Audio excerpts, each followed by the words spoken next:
Hello everyone, स्वागत है आप सबका करंट अफेयर्स विद नम्रता में। मैं हूं नम्रता। आज है 17 जुलाई 2026। तो शुरुआत करते हैं आज के करंट अफेयर्स के पहले क्वेश्चन से। आज का पहला क्वेश्चन संविधान से है। संविधान संशोधन की प्रक्रिया किस अनुच्छेद में दी गई है? तो ये आपका अनुच्छेद 368 है। इसके बाद डीलिमिटेशन का मुख्य उद्देश्य क्या है? तो डीलिमिटेशन का मुख्य उद्देश्य है निर्वाचन क्षेत्रों की सीमाओं का पुनर्निर्धारण। वर्तमान में लोकसभा की निर्वाचित सीटों की संख्या कितनी है? तो ये है आपका 543। इसके बाद संविधान 131वां संशोधन विधेयक का प्रमुख उद्देश्य क्या है? तो इसका प्रमुख उद्देश्य है लोकसभा की सदस्य संख्या बढ़ाना एवं नए परिसीमन यानी डीलिमिटेशन का मार्ग प्रशस्त करना। प्रस्तावित संविधान 131वां संशोधन विधेयक के अनुसार लोकसभा की प्रस्तावित सदस्य संख्या कितनी होगी? तो प्रस्तावित सदस्य संख्या 850 होगी। अब बात करते हैं जियोमैग्नेटिक स्टॉर्म किसके कारण उत्पन्न होता है? तो जियोमैग्नेटिक स्टॉर्म सूर्य से आने वाले आवेशित कणों यानी चार्ज्ड पार्टिकल से उत्पन्न होता है। जियोमैग्नेटिक स्टॉर्म के दौरान दिखाई देने वाली प्राकृतिक प्रकाश घटना क्या कहलाती है? तो ये आपका ऑरोरा कहलाती है। आपको बता दें ऑरोरा क्या होता है। तो ऑरोरा पृथ्वी के ध्रुवीय क्षेत्रों के आकाश में दिखाई देने वाली रंग बिरंगी प्राकृतिक रोशनी है या तब बनती है जब सूर्य से आने वाली आवेशित कण पृथ्वी के चुंबकीय क्षेत्र और वायुमंडल से टकराते हैं। ऑरोरा आपको नॉर्वे में देखने को मिल जाएगा। जियोमैग्नेटिक स्टॉर्म मुख्य रूप से किसे प्रभावित करता है? तो यह मुख्य रूप से पृथ्वी का चुंबकीय क्षेत्र मैग्नेटिक फील्ड को प्रभावित करता है। इसके बाद जानते हैं मिड टर्म इलेक्शंस किस देश में आयोजित किए जाते हैं?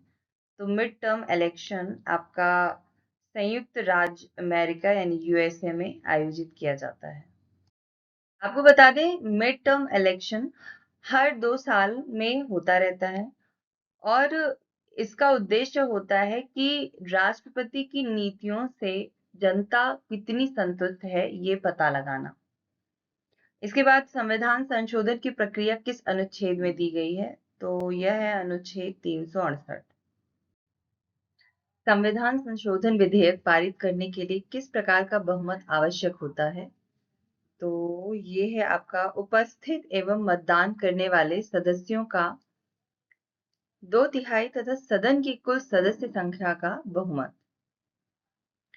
इसके बाद डिलिमिटेशन का मुख्य उद्देश्य क्या है? डिलिमिटेशन का मुख्य उद्देश्य है निर्वाचन क्षेत्रों की सीमाओं का पुनर्निर्धारण। वर्तमान में लोकसभा की निर्वाचित सीटों की संख्या कितनी है? तो 543 सीटें हैं।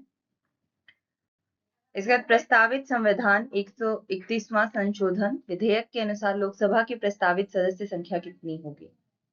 850। संविधान 131वां संशोधन विधेयक का प्रमुख उद्देश्य क्या है? तो इसका प्रमुख उद्देश्य है लोकसभा की सदस्य संख्या बढ़ाना एवं नए परिसीमन यानी डिलिमिटेशन का मार्ग प्रशस्त करना। इसके बाद परिसीमन यानी डिलिमिटेशन का संबंध किससे है? तो डिलिमिटेशन का संबंध है जनगणना के आधार पर निर्वाचन क्षेत्रों का पुनर्गठन। अब बात करते हैं लोकसभा की सदस्य संख्या बढ़ाने के लिए किस प्रकार का विधेयक आवश्यक है? तो इसके लिए आपका संविधान संशोधन विधेयक आवश्यक है। इसके बाद जियोमैग्नेटिक स्टॉर्म किसके कारण उत्पन्न होता है? तो जियोमैग्नेटिक स्टॉर्म सूर्य से आने वाले आवेशित कणों के कारण उत्पन्न होता है। जियोमैग्नेटिक स्टॉर्म मुख्य रूप से किसे प्रभावित करता है? तो जियोमैग्नेटिक स्टॉर्म मुख्य रूप से पृथ्वी के चुंबकीय क्षेत्र को प्रभावित करता है। इसके बाद जानते हैं एनटीपीसी का पूर्ण रूप क्या है यानी फुल फॉर्म। तो एनटीपीसी का फुल फॉर्म है नेशनल थर्मल पावर कॉर्पोरेशन। आपकी जानकारी के लिए बता दूं कि वर्तमान में कंपनी का आधिकारिक नाम एनटीपीसी लिमिटेड है, लेकिन इसका मूल पूर्ण रूप नेशनल थर्मल पावर कॉरपोरेशन ही है। एश डाइक लैगून का निर्माण किस संस्था द्वारा किया गया था? तो इसका निर्माण एनटीपीसी के द्वारा किया गया था। इसके बाद हाल ही में बिहार के मुजफ्फरपुर जिले में एश डाइक लैगून में 3 बच्चों की मृत्यु के मामले में स्वतः संज्ञान किसने किया? तो ये आपका राष्ट्रीय मानवाधिकार आयोग एनएचआरसी ने किया। अब जानते हैं आईआईएफटी का पूर्ण रूप क्या है? तो आईआईएफटी का पूर्ण रूप है Indian institute of foreign trade. इसके बाद जानते हैं सीटीआईएल का पूर्ण रूप क्या है? सीटीआईएल का पूर्ण रूप है centre for trade and investment law. व्यापार और निवेश विधि केंद्र सीटीआईएल किस संस्थान के अंतर्गत कार्य करता है? तो ये आपका भारतीय विदेश व्यापार संस्थान आईआईएफटी के अंतर्गत कार्य करता है। हाल ही में गोइंग ग्लोबल और practical guide for Indian MSMEs guide book किसने जारी की? तो ये आपका व्यापार और निवेश विधि केंद्र सीटीआईएल एवं भारतीय उद्योग परिसंघ ने जारी किया। अब बात करते हैं हाल ही में पृथ्वी विज्ञान मंत्रालय का नया सचिव किसे नियुक्त किया गया है? तो पृथ्वी विज्ञान मंत्रालय का नया सचिव डॉक्टर श्रीनिवास कुमार तुमल्ला को नियुक्त किया गया है। डॉक्टर श्रीनिवास कुमार तुमल्ला को राष्ट्रीय भू विज्ञान पुरस्कार किस वर्ष प्रदान किया गया? ये 2010 में इन्हें भू विज्ञान पुरस्कार से सम्मानित किया गया। डॉक्टर श्रीनिवास कुमार तुमल्ला नियुक्ति से पहले किस अंतरराष्ट्रीय संगठन से जुड़े थे? तो ये यूनेस्को आईओसी से जुड़े थे।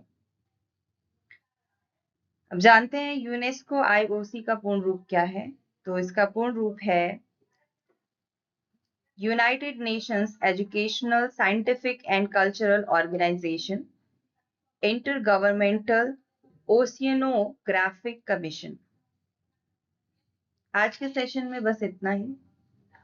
अगर वीडियो पसंद आई हो तो प्लीज वीडियो को लाइक करें एंड शेयर करें, चैनल को सब्सक्राइब करें। मिलते हैं अगले वीडियो में, तब तक के लिए धन्यवाद।